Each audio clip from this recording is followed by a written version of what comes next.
ርቦት ያውቃል? አዎ ለቢያርስ ለራሴ ይችላል ነበር በእርሻ ማለት ነው። በልጆቼም ምንም አይቸገሩም። ሰው ሳንሰራ ህንፃ ቤተ ክርስቲያን አናቆም። ዋና እኮ ረሃብ ነው።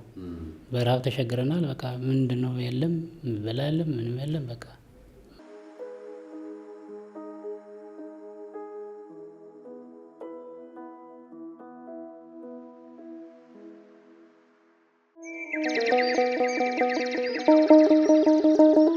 መድኃኔ ዓለም ሞትን ድል አድርጎ በኃይሉ ስለተነሳ በፋሲካው ማግስት ገዳማውያኑን በፍጹም እንዳንረሳ የተዋህዶ ልጆች የእናቶች በዓት ታልቋል ብላችሁ እጃችሁ እንዳይሳሳ ደግሞስ ብታዩት የአባቶቻችሁን ፍዳና አበሳ። መቼም ምክንያታችን ነው ለበረከት ተጀምሮ ያላለቀው የኔና የናንተን ምጽዋት የሚጠብቀው ገዳማችን ሙታንሳ። ስለዚህ ለበረከት ሥራ በአንድ ድንጋይ ሁለት መሆኑ ቀርቶ ሦስት ሆኗል። በአንድ ጉዞ ሦስት አገራትን ከቄርሜሎስ አስጎብኚ ጋር ይጎበኛሉ። የደብረ ዘይትን የፋሲካንና የዕርገትን በዓላት ምክንያት በማድረግ ወደ ኢየሩሳሌም፣ ግብፅና ጆርዳን አገራት ጉዞ አዘጋጅተን በምዝገባ ላይ ነን። በኢየሩሳሌም ጌታችን ከተወለደበት እስካረገበት፣ በጆርዳን መጥምቀ መለኮት ዮሐንስ የታሰረበትና ሰማዕትነት የተቀበለበት ማኪሮስ፣ በግብፅ ቅባ ቅዱስ የሚያወጣው ስዕለ አድኖና ሲና ተራራ ከሚጎበኙ ቦታዎች ጥቂቶቹ ናቸው። በኢየሩሳሌም ጉዞአችን ተጨማሪ አገራትን ማስጎብኘታችን ለየት ያደርገናል። በግብፅ ለእያንዳንዱ ተጓዥ በፈዋሽነቱ የሚታወቀው የእመቤታችን ቅባ ቅዱስ ይታደላል። አድራሻ የቅዱስ ዑራኤል ሁለገብ ሕንፃ 4ኛ ፎቅ፣ ስልክ 0947 21 21 21 ወይም 0947 27 27 27። ምቾቶ ተጠብቆ ከእኛ ጋር ይጓዙ። ቀርሜሎስ አስጎብኚ።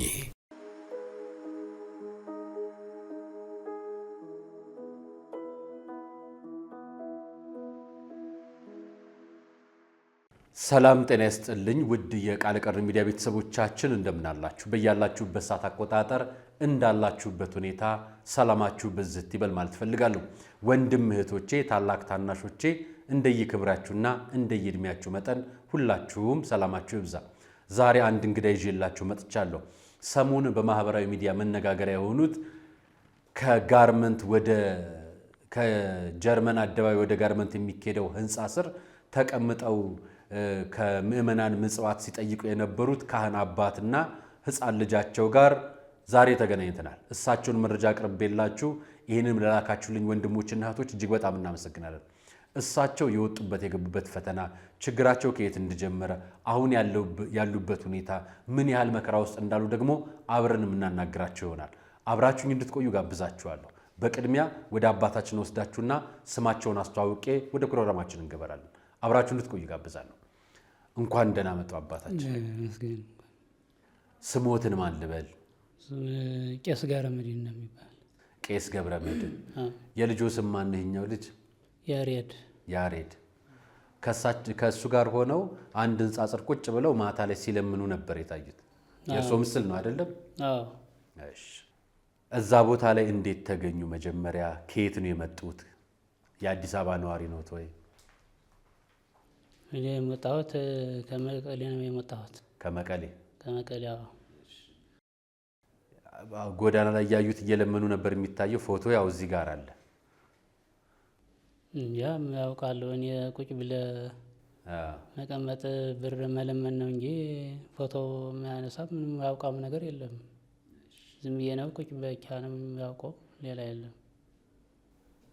አዲስ አበባ ከገቡ ምን ያህል ጊዜ ሆኖት? አዲስ አበባ የገባሁት አንድ ወር 2 ሳምንት ነው ያደረኩት። ስለዚህ ወር ከ15 ቀን ማለት ነው። አዎ። ምን ገጥሞት ወደ አዲስ አበባ መጡ? ቤተሰብ የለዎትም? እዛ መቀሌ ከተማ ነበር የሚኖሩት ወይስ የትኛዋ ከተማ ነበር የሚኖሩት? ትግራይ ገጠር ነው። ከመቀሌ ወደዛ ገጠር ነው እንጂ ከዛ በኋላ ችግሩ የጀመረው ከ2012 ኮሮና ነው የነበረው። 2012 ዓመተ ምህረት። አዎ የነበረው ኮሮና ከዛ ነው የጀመረው ችግሩ ማለት ነው። ምን ተፈጠረ? የተፈጠረው እኛ እርሻ ነው። እርሻ ለማ ያለ መዳበሪያ አይሆንም። መዳበሪያ ማለት ነው። መዳበሪያ ከሌለው ይወቅላል። ዝም ብሎ በቃ እንደ ማንም እንዳያቃጥለው አይታወቅም። ይቃጠላል፣ አይሆንም ማለት ነው። መዳበሪያ ካለው ግን እኔ ቢያርስ ለራሴ ይችላል ነበር በእርሻ ማለት ነው። በልጆቼም ምንም አይቸገርም ነበር ማለት ነው። ከዛ በኋላ ከኮረና ከዛ ደግሞ ሽግሩ እጿን ኩባን እንትን ገባ። ከዛ ጦርሾ በቃ ጠፋ። እናንተ የነበራችሁበት አካባቢ ጦርነት ነበረ? ዋናው የነበረው እኮ እኛ ነው። ምን የምትባል ከተማ ነበር የሚኖሩት? ከተማ ደንጎላት የሚባል። ደንጎላት በሰቆጣና በማይጨው መካከል ያለች ከተማ ነች። ስንት ቤተሰብ አሉት? ልጆች ስንት አሉት? ልጆች ጠቅላላ 7 ነው። 7 ልጆች አሉ። አሁን 7ቱም ልጆች ከእርሶ ጋር እዚሁ አዲስ አበባ መጥተዋል? 6 ነው አሉ። አንዱ መቀሌ ትምህርት ቤት ነው አለ፣ ፈለገ ሕይወት ማለት ነው። ድጓ ቤት የሚማረው የትልቄ ማለት ነው። የአብነት ትምህርት እየተማረ ድጓ ቤት። አሁን 6ታችሁ የመጣችሁት እዛ መስራት ማረስ የምትችሉት መሬት ስለሌላችሁ ነው። ካህን ኖትና በካህንነቱ መስራት አልቻሉ? በካህንነት ጦር ከገባ ከዛ በኋላ ወደ ራያ መጥቼ ተቆጥራ ነበር። ጨርጨር የሚባል ማለት ነው። ጨርጨር ከተማ። ከዛ ደሞዝ የላችሁም 2500 ነው ደሞዙ በወር ማለት ነው። ከዛ ክራይ ቤት አለ ምንም አለ አይችልም። ከዛ በቃ ወደ አዲስ አበባ እንሄድ አሉ ልጆች ማለት ነው። ከዛ ገብተናል፣ ወደ አዲስ አበባ መጥተናል። አዲስ አበባ ከመጣን ጋርመንት የሚባል ተራግፈናል። እዛ በኋላ አንድ ሰው ነው የወሰደን ማለት ነው። የሚያውቀው ነገር የለም፣ ሰው የሚያውቀው የለም፣ ቦታው አላውቅም፣ መጥቂያ አላውቅም ማለት ነው። አዲስ አበባ ማለት ነው። የት ነው ቦታው?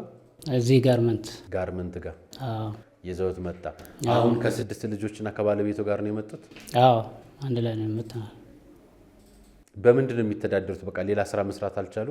ኧረ አልቻልኩም። እንዴት ይቻላል? ስራ የሚቀንማ የምታወቅ ሰው የለም። በቃ የሚያውቁ ሰው የለም። ሰው ካለ የሆነ ስራ ይፈልጋሉ፣ ምንም ይላሉ። ግን 6 ልጆች እንዴት ብለህ ነው የሚበላው?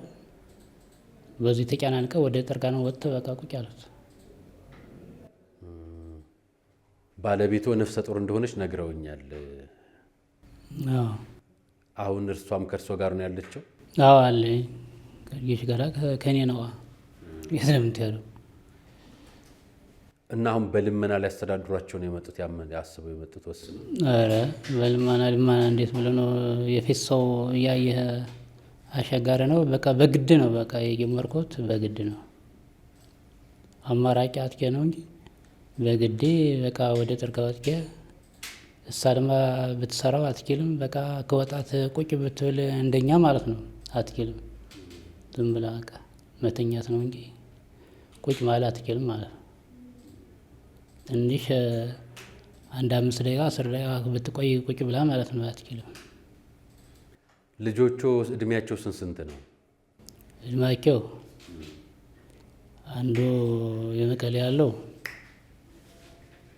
21 ነው። መቀሌ ያለው 21? ትምህርት ቤት ያለ። ከዛ ቀጥሎ 18 18 እድሜ ያለው እዚህ ነው ያለው? እዚህ ነው ያለው። ዲያቆን ነው። ምንም ስራ መስራት አይችልም? ኧረ አይችልም። ዝም ብሎ ማስቲካ ምናምን እየጀመረ ነው። ማስቲካ እየሸጠ።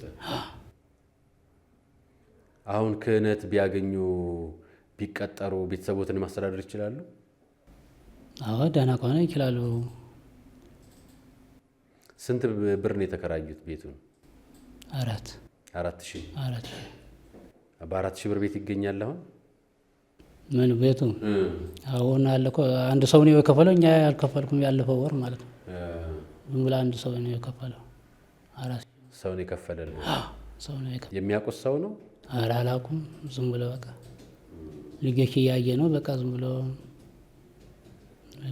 በራሱ ነው በቃ የከፈለው። ምን ገጥሞት ያውቃል? አሁን እንደዚህ እዛ 2012 በኋላ እንግዲህ መዳበሪያም የለም፣ መሬቱም ደርቋል፣ ምርት አይሰጥም፣ ክህነትም እየሰሩ አይደሉም። በጣም ከብዶት የነበረው ችግር ምን ነበረ? የሚከብድ ዋናው እርሻ ነው የከበደው እኮ በእርሻ ነው። እርሻ ስለምን አድሮ ማለት ነው። እሱ ነው ዋና ከብድ እኮ እህል ነው። እህል ካጠነ ነው እንጂ ዋናው ወደ ችግር ተርበው ያውቃሉ? እንደዚህ ከሀገሮ ጥለው ለመውጣት የፈለጉበት 2400 ብር ደሞዝ እየተከፈሉትም ስራ መስራት ያቃቶት ቤት ውስጥ ራቦት ቸግሮት ምን ገጥሞት ነው እንደዚያ የወጡት ከዛ ከሀገሩ? ከሀገሩ በቃ እህል ብቻ ነው፣ ምግብ የለም። ምግብ ስለሌለ በቃ ልጆች እንዴት እናበላው? ርቦት ያውቃል? አዎ ቤተሰቦቹ ምግብ አጥተው ያውቃሉ? አዎ በረሃብ ነው እኮ ይወጣናል። ዋና እኮ ረሃብ ነው። በረሃብ ተሸግረናል። በቃ ምንድን ነው የለም፣ ምበላ የለም፣ ምንም የለም። በቃ ዋና ስንወጣ ወደ ራያ ነው የመጣሁት። ወደ ራያ ጨርጨር ማለት ነው። አጥቼ ወደ ራያ ገባሁት። ከራያ ከገባሁት ደግሞ አችልም አለ ለልጆች ማለት ነው። እሱ ደግሞ ረሃብ ገጠመ። ከዛ ወደ አዲስ አበባ ገብተናል። እንደ በዚህ በህይወት ፈተናው በወጡበትና በገቡበት ዘመን ማለት ነው በክርስትና በቤተ ክርስቲያን እንግዲህ ያስተምሮ ስርዓት አለ። ካህን ለመሆን ሰው ይማራል። ምን ተምረዋል ክህነት ሲማሩ? እርሶ እኛ ስንማር ክህነት ረሃብ ስንማርማ የተሸገረ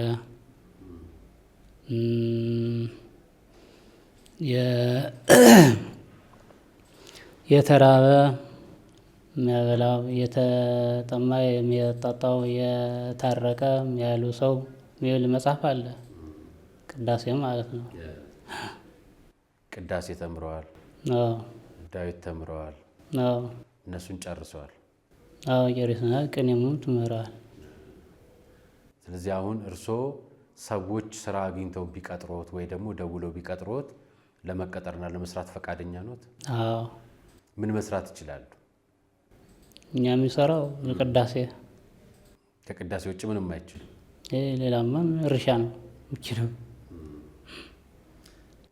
ሌላ ደግሞ ልጠይቆት የምችለው የ18 ዓመት ልጅ አለኝ ብለዋል።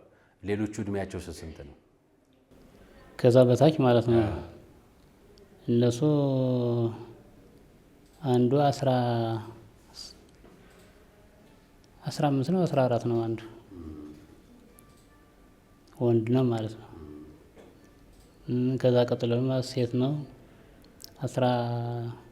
በቃ እንትን ነው በቃ እድሜያቸው በቃ እንደዚህ ነው በቃ የተደረገ ተከታታይ ቶሎ ነው የተወለዱት ማለት ነው።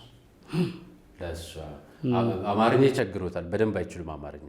አማርኛማ ያስቸግራል። አዎ አሁን ለማስረዳት ከብዶታል። እኔም ደግሞ ድንገት ካዩቸው ይጥሯቸው ብዬ ነበረ። ምን መሰሎት፣ በቤተ ክርስቲያን ደረጃ ብዙ ሰዎች ካህናት ወጥተው እንዲለምኑ ከነሱ አይጠበቅም ማለት ከኛ አይጠበቅም። እኛ እናንተ እንድትለምኑን ሳይሆን በጸሎት እንድትባርኩ ንስሐ እንድትሰጡ ሌላ ነው የምንጠብቀውና ብዙ ሊቃውንት ካህናት ጎዳና ወጥተው ነው ያሉት። ስለዚህም ማረጋገጫ ስለሚሆን እዛ ልክ ሰዎች ሲልኩልን ካያችሁ አገናኙኝ አልኳቸው። ከዛን ስለኛ ነግሮታል። የነገሩት ሰው አለ? አንዱ ሰው ሴት ትልቅ ሰው ነው የነገሩን። እሺ ምን አሉት? ስማኪም ነገሩ በቃ አርአያ የሚባል በሚዲያ አይተናል። አባ እዛ ዳቦ ቤት ቁጭ ብትሉ ጋርመንት እኛ ደግሞ እያየ ነው ብር እየሰጠን ነው የምንሄደው። ታውቃኛለሁ አሉ። አውቃለሁ እማ በሚዲያ አይተናል እና የሆነ ነገር ፈልጉ እና አሉ። ሰው የሚያውቀው የለም። እንዴት ብለን እንፈልጉ? የት ነው ያገኘው? አርያን አገኙ ቶሎ ሄደው ብለውት ነው። እኔም ካገኙ ይጥሩልንና አገናኙኝ ብለን ነበር። ትላንትና አገናኝተውኝ ነበርና አባት ናቸው ካህን ናቸው አሉኝ። አዎ ትናንት መጥቶ አንድ ቄስ በቃ ዝም ብሎ በቃ ሀባ ብሎ ነው በቃ የደነቀጠው። እሱ ነው በቃ አገኘሁት ብሎ በቃ የንግድ ባንክ ደብተር አሉ። ስልክ ቁጥሮ ስንት ነው? መጀመሪያ ስልክ ቁጥር 09 45 10 28 55 እንግዲህ ተመልካቾች ዛሬ ያመጣኋቸውኝን አባት ካህናት ንስሐ ሊሰጡን አባት ሊሆኑን እንጂ ጎዳና ወጥተው እንዲለምኑ አንጠብቅም። የካህን የሆነው አባት ቀርቶ የምናውቃቸው ታላላቅ አባቶቻችንም ጎዳና ወጥተው እንዲለምኑ አንጠብቅም። አሁን ያለብን የዓለም ውጥረት የኮሮና ጊዜ ጀምሮ እንደሰማችኋቸው ብዙ ቋንቋ አይችሉም። ትግርኛ ነው በደንብ መናገር የሚችሉት እና ምናልባት ይህን ቪዲዮ አይተው ሌላ ትግርኛ ተናጋሪ ፕሮግራም ቻናል የሚሰሩ ወንድሞችና እህቶች ካሉ ሙሉውን እዛ ፕሮግራም ላይ ቢሰሯቸው ስልካቸውን ከዚህ ወስደው ቢሰሩ እንጋብዛለን። የኛ ግን መሰረታዊ ጥያቄ ምእመናንን ከደጀ ሰላም ማንሳት ነው። እኚህ አባት በኮሮና ወቅት ላይ በ2012 ዓ.ም ጀምሮ መዳበሪያ ባለመድረሱ ምክንያት መሬታቸው ጦም እያደረ ልጆቻቸውን የሚያበሉት አጥተው ተቸግረው በዛ ላይ ጦርነት ተጨምሮበት በጦርነቱ መከራና ስቃይ ሳዩ 7 ልጆቻቸውን ይዘው ወደ ራያ ተሰደዱ። ከራያ ሲሄዱ አንደኛውን ልጃቸውን ትግራይ ወደ መቀሌ ላኩት፣ ድጓ እንዲማር ማለት ነው፣ ካህን እንዲሆን። መሬታቸው ጦም አደረ፣ የሚበሉት አጡ፣ ተቸገሩና ራያ ከገቡ በኋላ በካህንነት ተቀጥረው በ2400 ብር ደሞዝ 6 ልጆቻቸውን ከባለቤታቸውና ከራሳቸው ጋር ጨምሮ 8 ቤተሰብ ማስተዳደር ሲያቅታቸው ወደ አዲስ አበባ መጡ።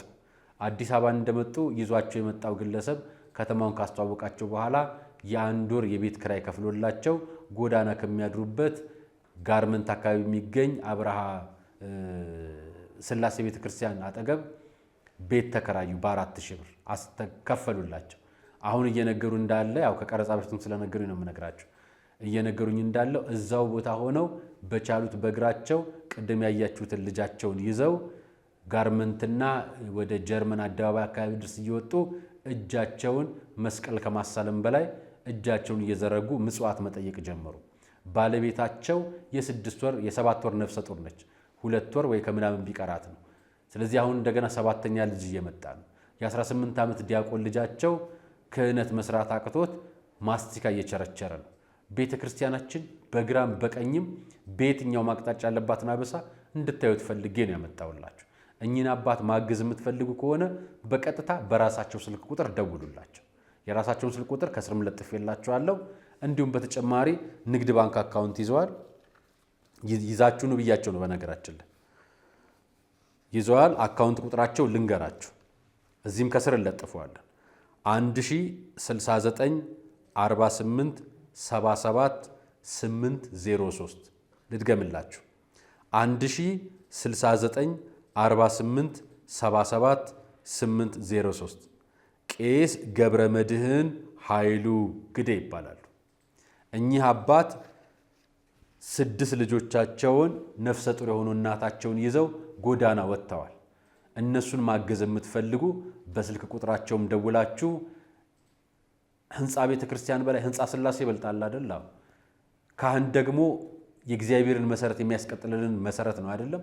ስለዚህ ካህናቶቻችን እናክብር፣ በቻልነው አቅም እንደግፋቸው ለማለት ነውና እስኪ እርሶ በራሱ መናገር ስላልቻሉ ነው ደግሜ የምነግርላችሁ ነኝ። እንደው ህዝቡን መጠየቅ የሚችሉት በትግርኛም ቋንቋ ማስተላለፍ የሚችሉት መልእክት ካለ ድጋፍ እንዲጠይቁ በዚሁ በአደባባይ ልጋብዞት። ሰው እንዲረዳውት ይፈልጋሉ? ምን ይርዳውት? ሰው ምን ይርዳውም? ያገኘው ነገር በቃ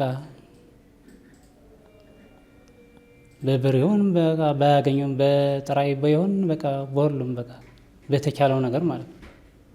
በርበሬም ቢሰጡት፣ ሽሮም ቢሰጡት፣ ጤፍም ቢሰጡት፣ ገንዘብም ቢሰጡት፣ ልብስም ቢሰጡት ይቀበላሉ። ስራም ቢያገኙ ይቀጠራሉ። እንግዲህ በካህንነት ነው የሚያውቁት፣ ግብርና ነው የሚያውቁት። ከዛ ውጭ ሌላ ስራ መስራት የሚችሉት የሉትም። የሚያውቁት የለም እርሻ ብቻ ነው በቃ እርሻና በክህነት የሚያውቁ ማለት ነው። እንግዲህ አዲስ አበባ ከተማ መዋቅር ውስጥ የምትገኙ አስተዳዳሪዎች፣ የቤተ ክርስቲያን ቤተ ክህነት አመራሮች፣ ከአዲስ አበባ ውጭ የምትገኙ የቤተ ክርስቲያን የመዋቅር ላይ የምትኖሩ አባቶች እኚህ ካህን የእናንተን ድጋፍ ይሻሉ። የ7 ልጆች የ6 ልጆች አባት ባለቤታቸው ነፍሰ ጡር ሆና ጎዳና ወድቀዋል። እኛ ደግሞ እንጠይቃለን፣ ሰው ሳንሰራ ህንፃ ቤተ ክርስቲያን አናቆም። ሰው ላይ ነው መጀመሪያ መስራት ያለብን።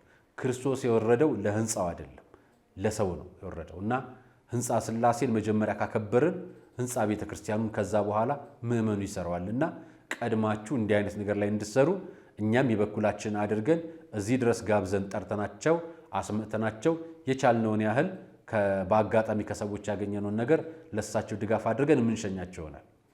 ምናልባት በትግርኛ ለትግራይ ወንድሞቻችንና እህቶቻችን በራስዎ ቋንቋ በትግርኛ ቋንቋ ችግር ላይ ነኝ እርዱኝ ማለት የሚችሉ ከሆነ እንግዲህ ልጋብዞት በሏቸው። በትግርኛ ነው የምናወራው። በትግርኛ ማ ታክብል ደሊ አነ ከዚ በቃ ለተኻለኩም ነገር አነ ተሸግረ ካብ ትግራይ መጽየ ተሽግር ስለበዛሕኒ ማለት እዩ። በዚሕኒ ለሽግር አዝግን በቃ ልላኻ ትግራይ ህዝበ ክርስቲያን ማለት ነው ህዝበ ክርስቲያን ልላኻ ብትኻለካ መጠን ከተሕግዘኒ ኣነ ለባዕለይ አውዚ እንትን ይገልጽ ማለት ብስም ክርስትና ብስም ክርስቲያን ማለት ነው። እንግዲህ የበኩላችሁን አድርጉ፣ ድጋፍ አድርጉላቸው። አመሰግናለሁ። መናገር ስለማይችሉ ከዚህ በላይ ላናገራቸው አልቻልኩም። ሐሳባቸውን የመግለጽ አቅማቸው ይህን ያህል ነው። አንደኛ የቋንቋም ችግር ስለሆነና ሁለተኛ ነገር ደግሞ ለእናንተ የምናስተላልፋቸው መልእክቶች በሙሉ በአማርኛ እናቀርባቸው ስለነበረ መሀከል ላይ የምትሰሙ ወገኖችም ካላችሁ በትግራይና በአማራ ክልል በኢትዮጵያ ክልል የሚገኘው በአማራ በአፋርም በተለያየ ክልል የሚገኘው ጳጳሳት አላልኩም ምእመናንና ካህናት ችግር ላይ ናቸው። የአደባባይ ችግር ላይ ናቸው። ስለ ካህናት ችግር የሚናገር ጳጳስ አሰሙ በብዛት። ይሄንን እምላችሁ አሁን ትግራይ ክልል ላይ እሳቸው ያሉበት ክልል ላይ መንበረ ሰላማ የሚባሉ ጳጳሳት አሉ። እዚህም ደግሞ ቅዱስ ሲኖዶስ አለ። የዚህ የመዋቅር ችግር እዚህ ቅዱስ ሲኖዶስ ላይ መከራቸውን የሚያዩ አባቶች አሉ። እዛም ይሄን የመከራቸውን የሚያዩ አባቶች ይኖራሉ። እንዲህ በስቃይና በችግር ሆኖ ደግሞ 7 ልጆቻቸውን ተሸክመው መኖሪያ ያተው መጠለያ ያተው ጎዳና ላይ ወጥተው ከልጃቸው ጋር ቁጭ ብለው የሚለምኑ ክህነታቸውን ጠምጥመው መስቀላቸውን ተሸክመው እጃቸውን ዘርግተው ለዕለት ዳቦዋቸው የሚጠይቁትን አባት እንደማየት የሚያሳምም ነገር የለም። አሁን ክርስትና ፈተና ላይ ነው ያለችው። ክርስትና ያለ ፈተና ነገ የላትም እና እኔ የምጠይቃችሁ እሳቸውን ቁጭ አድርጌ የራሳቸውን ኢንተርቪው እኔ ነኝ ማብራራላችሁ። ምክንያቱም ማብራራቱን ከኔ በተሻለ እኔ ቢያንስ ትረዱኛላችሁ ብዬ ስለማምንና የእሳቸው ቋንቋም ስለቸገራቸው ለማስረዳት እየተቸገሩ ስለሆነ ነው። አባታችን የመጡት ሰቆጣና በማይጨው አማካይ ላይ የምትገኝ ደንገጉ ከምትባል ስፍራ ላይ ከዛ ስፍራ መጥተው ሰው ነው የአንድ ወር ቤት ኪራይ ይከፈለላቸው። በወር 4000 ብር ይከፍላሉ። ለስንት ሆኖ የሚተኙባት ያችን ክፍል ቤት ለ7 ለ6 ሆኖ አሁን 7ኛ ልጅ አራስ ልጅ እየመጣ ነው። ባለቤታቸው ነፍሰ ጡር ነች። ባለቤታቸውን ማረስ አለባቸው፣ ልጆቻቸውን ማብላት አለባቸው። ካህን ናቸው። ልጃቸውን ትንሹ ልጃቸውን አብርሃምን ይዘውት ጎዳና ላይ ይወጣው ጋርመንት አካባቢ ላይ እጃቸውን ዘርግተው ይለምናሉ። ያማል አይደል? እኔ አመመኝ። ስላመመኝ ነው ፕሮግራሙን የሚያቀርብኩት ቀድሜ። አሁን እሳቸው መጥተዋል። አካውንታቸውን ነግሬያቸዋለሁ፣ አሳይቻቸዋለሁ። ይሄ የራሳቸው አካውንት ነው። የራሳቸው ፎቶ ያለበት የራሳቸው አካውንት ነው። ይሄ በንግድ ባንክ ነው እዛው የወጣው ጽፈት ቤቱ እዛው አለ።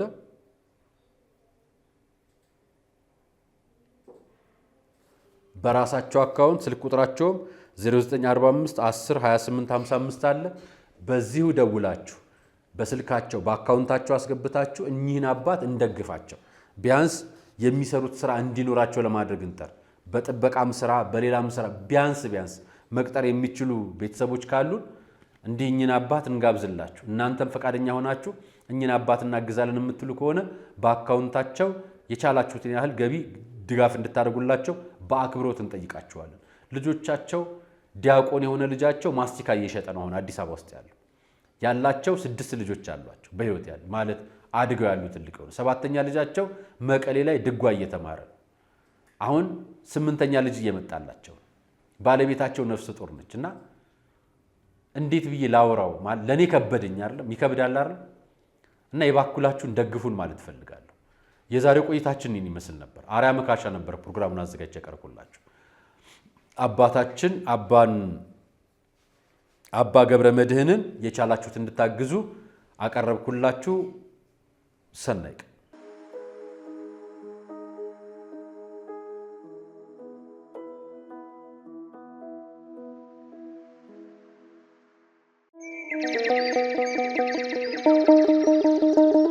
መድኃኔ ዓለም ሞትን ድል አድርጎ በኃይሉ ስለተነሳ በፋሲካው ማግስት ገዳማውያኑን በፍጹም እንዳንረሳ የተዋህዶ ልጆች የእናቶች በዓት አልቋል ብላችሁ እጃችሁ እንዳይሳሳ ደግሞስ ብታዩት የአባቶቻችሁን ፍዳና አበሳ። መቼም ምክንያታችን ነው ለበረከት ተጀምሮ ያላለቀው የኔና የናንተን ምጽዋት የሚጠብቀው ገዳማችን ሙታንሳ። ስለዚህ ለበረከት ሥራ በአንድ ድንጋይ 2 መሆኑ ቀርቶ 3 ሆኗል። በአንድ ጉዞ 3 ሀገራትን ከቄርሜሎስ አስጎብኚ ጋር ይጎበኛሉ። የደብረ ዘይትን የፋሲካንና የዕርገትን በዓላት ምክንያት በማድረግ ወደ ኢየሩሳሌም፣ ግብፅና ጆርዳን ሀገራት ጉዞ አዘጋጅተን በምዝገባ ላይ ነን። በኢየሩሳሌም ጌታችን ከተወለደበት እስካረገበት፣ በጆርዳን መጥምቀ መለኮት ዮሐንስ የታሰረበትና ሰማዕትነት የተቀበለበት ማኪሮስ፣ በግብፅ ቅባ ቅዱስ የሚያወጣው ስዕል አድኖና ሲና ተራራ ከሚጎበኙ ቦታዎች ጥቂቶቹ ናቸው። በኢየሩሳሌም ጉዟችን ተጨማሪ ሀገራትን ማስጎብኘታችን ለየት ያደርገናል። በግብፅ ለእያንዳንዱ ተጓዥ በፈዋሽነቱ የሚታወቀው የእመቤታችን ቅባ ቅዱስ ይታደላል። አድራሻ የቅዱስ ዑራኤል ሁለገብ ሕንፃ 4ኛ ፎቅ፣ ስልክ 0947 21 21 21 ወይም 0947 27 27 27። ምቾቶ ተጠብቆ ከእኛ ጋር ይጓዙ። ቀርሜሎስ አስጎብኚ።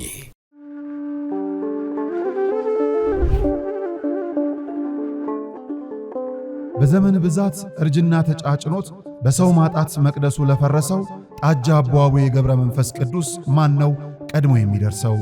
ምድሩ ለምለም ሀገሩ የጀግና ጦርነት ፈተነው እንጂ የማያውቅ ልመና። ዛሬ ግን አዛውንቶቹ ጉልበት ከርቷቸው፣ ወጣቶቹ ግራ ገብቷቸው የአቡዬ ቤተ መቅደስ ሊፈርስ ተቃርቧልና ስለ አቡዬ ብላችሁ የጻድቁን ቤተ መቅደስ እንገንባ።